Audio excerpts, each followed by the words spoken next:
नमस्कार, knocking.com में आपका स्वागत है। मैं हूं गिरिजेश वशिष्ठ। किसी के घर में दादाजी, बाबाजी या कुछ लोग मरणासन में पड़े हों, आईसीयू में हों, इलाज चल रहा हो, उनकी हालत ख़राब हो और घर में इस बात का झगड़ा शुरू हो जाए कि दादाजी गए तो संपत्ति का मालिक कौन होगा। उसमें जो बड़ा दबंग वाला एक भाई है, जो पहलवानी करता है, ठेकेदारी करता है, वो कोशिश करता है सारे भाइयों को दबा के मैं घर की संपत्ति पे कब्जा कर लूं। ये जो घर की संपत्ति पे कब्जा करना, घर का बॉस बनने की कोशिश करना, घर में सब मेरी सुने, ये करने की कोशिश करना, ये घर का ऑर्डर जो होता है, क्रम, वो बदलने की कोशिश है। ये कोशिश है कि जो दादाजी के पास में ताकत थी वो अब कौन झपट लेगा, दादाजी की संपत्ति थी अब वो कौन ले लेगा। क्योंकि दादाजी बीमार हैं, इसी तरह से घर में बीमारी फैली हुई है, बहुत सारे हालात हैं, उनके बीच में ये कब्जे की जो लड़ाई चल रही है, ये लड़ाई क्या है, इस लड़ाई में कौन कौन लोग शामिल हैं, इस सब पे बातचीत करेंगे। कहीं मत जाइए, चैनल को सब्सक्राइब कर लीजिए। वैक्सीन को लेकर तो बुरी खबर आ गई है। कोरोना है भी या नहीं है, जो आपके जीने की पहली शर्त होगी आपको वो करनी ही होगी। और विचलित करने वाली खबरें, सबसे ज्यादा मुनाफा बाजार को हो रहा है। वायरस है, उसका हवा में खुल जाना, इससे बड़े सवाल खड़े हो गए। इस पे बातचीत करेंगे। नमस्कार।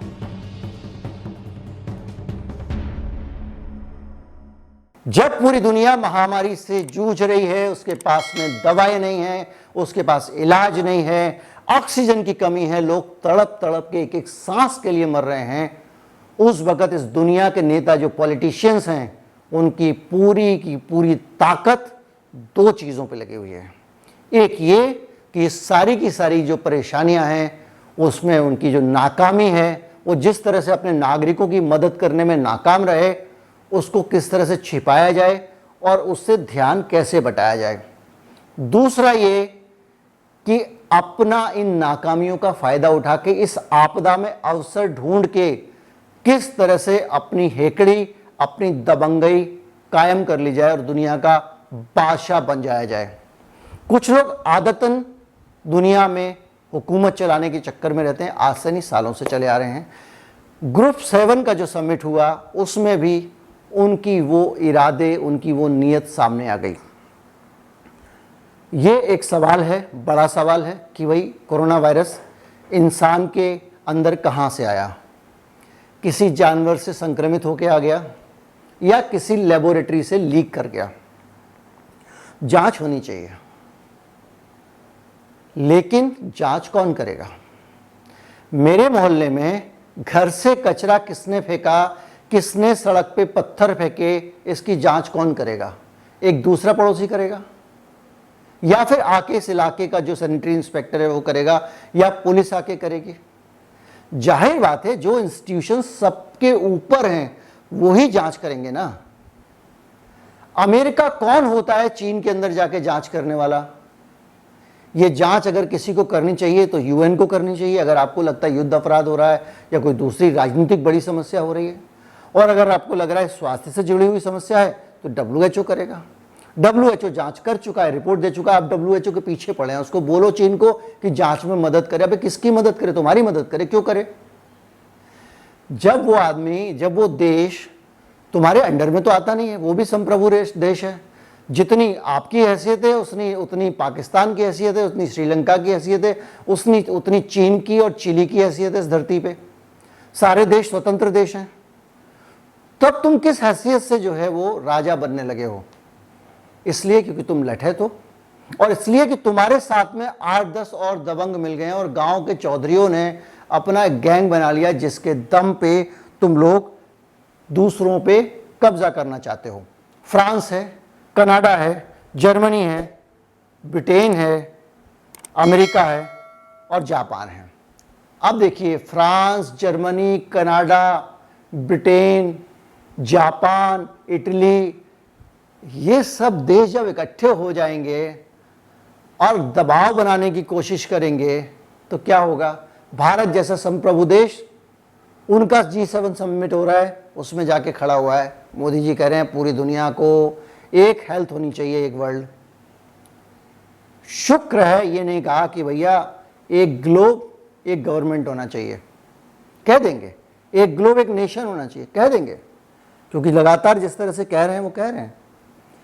ये जो न्यू वर्ल्ड ऑर्डर थोपने की कोशिश हो रही है पोस्ट कोरोना वायरस, कुछ लोगों की दादागिरी कायम करने की कोशिश हो रही है, इसको तो रोकना पड़ेगा। कोरोना एक स्वास्थ्य की समस्या है, एक राजनीतिक समस्या नहीं है। उसको राजनीतिक समस्या में बदला इसलिए जा रहा है क्योंकि अमेरिका सबसे नकारा सरकार रही है, सबसे नाकाम सरकार रही है, सबसे ज्यादा लोग उसके देश में मरे हैं। उसकी नीति आज तक स्पष्ट नहीं है कि उसमें कोरोना से बचाने के लिए लोगों को क्या करना चाहिए। अमेरिका एक ऐसा देश है जिसने कोरोना वायरस में सबसे ज्यादा मात खाई है, सबसे ज्यादा जिसके यहां मौतें हुई हैं। वो अमेरिका अपना चेहरा छिपाने के लिए इस तरह की बातें करता है और डब्ल्यूएचओ से कहता है उनको बोलो कि जांच में सहयोग करें। जब डब्ल्यूएचओ कहता है भाई हम किस मुंह से जांच करें, में सहयोग कर दें, हम किस मुंह से कह दें, जैसे हमारे लिए आप हो वैसे हमारे लिए वो है। आप चंदा ही तो ज्यादा देते हो। तो कुल मिला के ये जो पूरा G7 का जो निचोड़ है वो यही है। अच्छा, इस बीच में चीन समझ गया है सारी की सारी कहानी उसको घेरने की है, इसलिए चीन ने क्या किया कि खुद नहीं बोल रहा है, उसने एक किसी ब्रिटेन में जो अमेरिका की एजेंसी है उसके हवाले से ग्लोबल टाइम्स ने कह दिया कि तुम कौन होते हो, तुम कौन होते हो जांच करने वाले। हमारे यहाँ पे जांच कौन करेगा, जो डब्ल्यूएचओ करेगा। अब डब्ल्यूएचओ दूसरी जांच कैसे करे, एक बार वो जांच ठीक से कर चुका है। इस बीच में चीन भी अपना एक डिफेंस तैयार कर रहा है ये बताने के लिए कि भाई साहब लैब लीक के अलावा भी कुछ हो सकता है।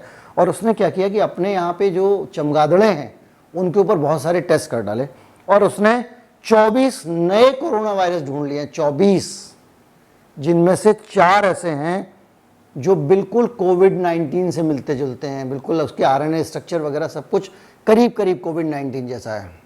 दूसरे शब्दों में कहूँ तो अगर म्यूटेंट हो जाए तो हो सकता है कोविड-19 वैसा बन जाए।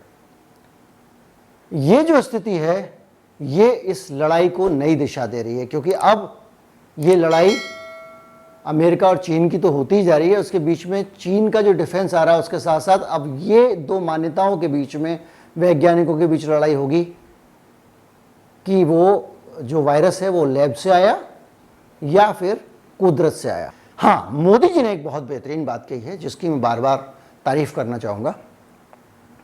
उन्होंने कहा है कि जो वैक्सीन है उसके ऊपर से पेटेंट हटा देना चाहिए।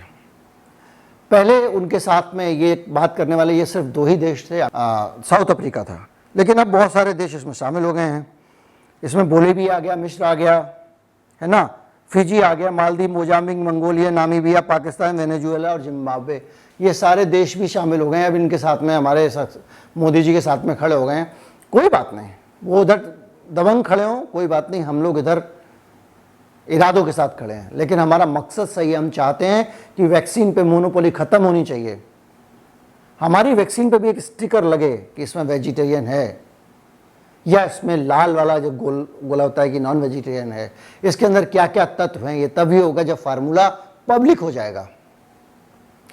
मोदी जी जो कह रहे हैं वो होना चाहिए कि वैक्सीन के ऊपर क्या तुम्हारा पेटेंट है यार, तुमने एक वैक्सीन बनानी, पूरी जिंदगी भर तुम कमाते ही रहोगे, या लोग मर रहे हैं, वैक्सीन से पेटेंट हटाओ। जो चाहे उस वैक्सीन का फार्मूला लेके वैक्सीन बना सके, जो कंपनी चाहे। लोगों को सस्ती वैक्सीन मिलनी चाहिए, ज़्यादा से ज़्यादा 10, 20, 30, 50 रुपए की। मैंने इस पर वीडियो भी बनाया है।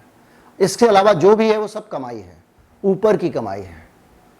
वो सीरम इंस्टीट्यूट के पास भी नहीं जाती, वो ऑक्सफोर्ड एस्ट्राजेनिका के पास चली जाती है। इस पे बंद होना चाहिए। जो भी है ग्रुप 7 समिट चल रहा है, उस दौरान सारी की सारी बातें आई हैं, तो मुझे लगा इसका विश्लेषण कोरोना वायरस के मामले में करना चाहिए। और न्यू वर्ल्ड ऑर्डर जो है कायम करने की जो कोशिश हो रही है, जो धौंस जमाने की कोशिश कर रहा है अमेरिका, उसको भी एक्सपोज करना चाहिए। वीडियो कैसा लगा ज़रूर बताएं, अपने लोगों तक भी पहुंचाएं। नमस्कार, जय हिंद।